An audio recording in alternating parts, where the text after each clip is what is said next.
ये हैं आम आदमी पार्टी के राष्ट्रीय संयोजक और दिल्ली के पूर्व मुख्यमंत्री अरविंद केजरीवाल। गुजरात में एक रैली को संबोधित करते हुए उन्होंने जमकर बीजेपी पर निशाना साधा। मंच से अरविंद केजरीवाल ने कहा कि समय का चक्र घूमता है। पहले 30 साल कांग्रेस, फिर 30 साल बीजेपी, अब बीजेपी के जाने का टाइम आ गया है। Bye bye BJP. आखिर इसके पीछे की क्या वजह है? अचानक केजरीवाल बीजेपी पर आखिर क्यों बरस पड़े हैं, जानेंगे इस वीडियो में। भाजपा को लगता है कि चेतर वसावा को जेल भेज देंगे तो वो डर जाएगा। वो चेतर वसावा को डराना चाहते हैं। चेतर वसावा तो पता नहीं कितनी बार जेल जा चुका। अरे भाजपा वालों, चेतर वसावा बब्बर शेर है। तुम उसे जेल में भेज कर डरा नहीं सकते। नमस्कार, आप देख रहे हैं यंग भारत न्यूज और मैं हूं आपके साथ ज्योति यादव। दरअसल आम आदमी पार्टी के नेता और दिल्ली के पूर्व मुख्यमंत्री अरविंद केजरीवाल ने पंजाब के मुख्यमंत्री भगवंत मान के साथ पार्टी के गिरफ्तार डेडियापाड़ा विधायक और चेतर वसावा के समर्थक में एक रैली को संबोधित कर रहे थे। इसी दौरान उन्होंने दोनों राष्ट्रीय दलों पर जमकर निशाना साधा। वसावा को 5 जुलाई को डेडियापाड़ा तालुका से भाजपा अध्यक्ष संजय वसावा के साथ हुए विवाद के बाद कथित हत्या के प्रयास मामले में गिरफ्तार किया गया था। इस दौरान विधायक की गिरफ्तारी पर उन्होंने कैसे हमला बोला और क्या क्या बोला है, सुनिए। भाजपा को लगता है कि चेतर वसावा को जेल भेज देंगे तो वो डर जाएगा। वो चेतर वसावा को डराना चाहते हैं। चेतर वसावा तो पता नहीं कितनी बार जेल जा चुका। अरे भाजपा वालों, चेतर वसावा बब्बर शेर है। तुम उसे जेल में भेज कर डरा नहीं सकते। इन्होंने आम आदमी पार्टी के नेताओं को जेल में भेजा। पिछली साल इन्होंने मेरे को 1 साल तक जेल में रखा। इनको लगा केजरीवाल डर जाएगा। इन्होंने मनीष सिसोदिया को जेल में रखा। इनको लगा मनीष सिसोदिया डर जाएगा। इन्होंने सतिंदर जैन को जेल में रखा, संजय सिंह को जेल में रखा। इनको लगा इनकी पार्टी टूट जाएगी। हमारी पार्टी और मजबूत हो गई। हमारी पार्टी इनसे डरने वाली नहीं है। और अभी 2 साल है, 2027 में चुनाव है। अभी देख लेना, ये गोपाल इटालिया को भी जेल में भेजेंगे, ये ईशुदान गढ़वी को भी जेल में भेजेंगे। एक कहावत है, विनाश काले विपरीत बुद्धि। इनकी बुद्धि भ्रष्ट हो गई है। जब भगवान किसी को बर्बाद करना चाहता है तो सबसे पहले उसकी बुद्धि भ्रष्ट करता है। भाजपा वालों की बुद्धि भ्रष्ट हो गई है।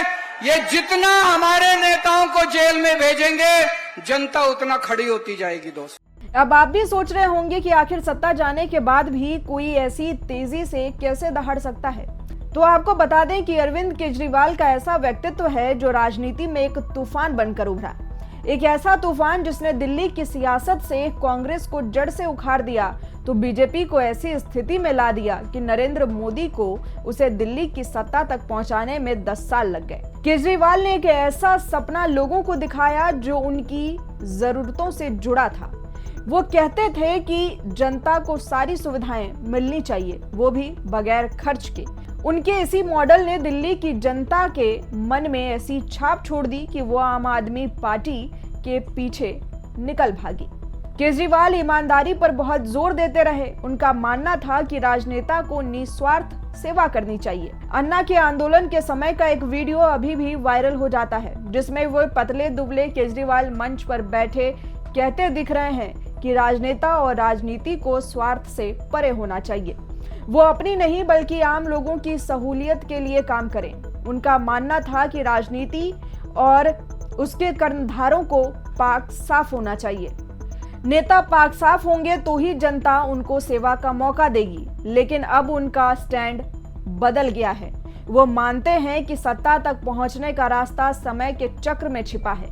गुजरात के डेडियापाड़ा की एक सभा में वो अपने कार्यकर्ता से कहते दिखे कि अब आपका समय आ गया है। पहले 30 साल तक कांग्रेस ने राज किया, अब बीजेपी सत्ता के शीर्ष पर बैठी है। बीजेपी से लोग उकता चुके हैं, अब आपकी बारी है। ये आम आदमी पार्टी का समय है, जनता उसे सत्ता की चाबी सौंपेगी। केजरीवाल का ये बयान दर्शाता है कि वो अपने उस स्टैंड से किनारा कर चुके हैं जो अन्ना के आंदोलन के दौरान हुआ करता था। केजरीवाल ने कहा कि समय का चक्र घूमता है, पहले 30 साल कांग्रेस, फिर 30 साल बीजेपी, अब बीजेपी के जाने का समय आ गया है। वैसे देखा जाए तो वो काफी पहले से ही खुद को तब्दील करने की राह पर निकल पड़े थे। जरा याद करिए वो समय जब सरकार में नहीं थे तो कहते थे कि ना तो कार लूंगा और ना ही सरकारी घर।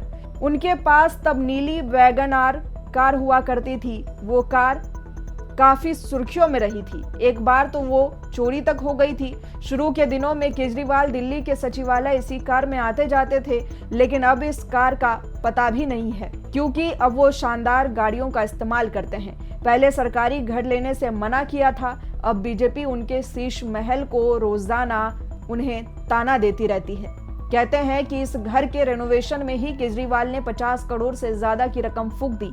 ये घर अब भी चर्चा का विषय बना हुआ है। इसको लेकर तमाम तरह की जांच भी की जा रही है। दो चीजें ही बता देती है कि केजरीवाल बहुत पहले से तब्दील हो गए हैं। वायदे करके भूलना उनकी एक अलग बीमारी है। दिल्ली की यमुना को वो साफ नहीं कर सके। हर बार चुनाव में समय मांगना शुरू कर देते थे। इस बार भी मांगा पर जनता ने नहीं दिया। अब वो जो भी कह रहे हैं उससे साफ है कि उन्होंने मन बना लिया है कि काम से कुछ नहीं होता। जनता विकल्प तलाश करती रहती है। कांग्रेस का विकल्प बीजेपी थी तो अब उनके अलावा कोई और विकल्प जनता के पास नहीं है। यानी आप तो सत्ता के शीर्ष तक पहुंचेगी ही।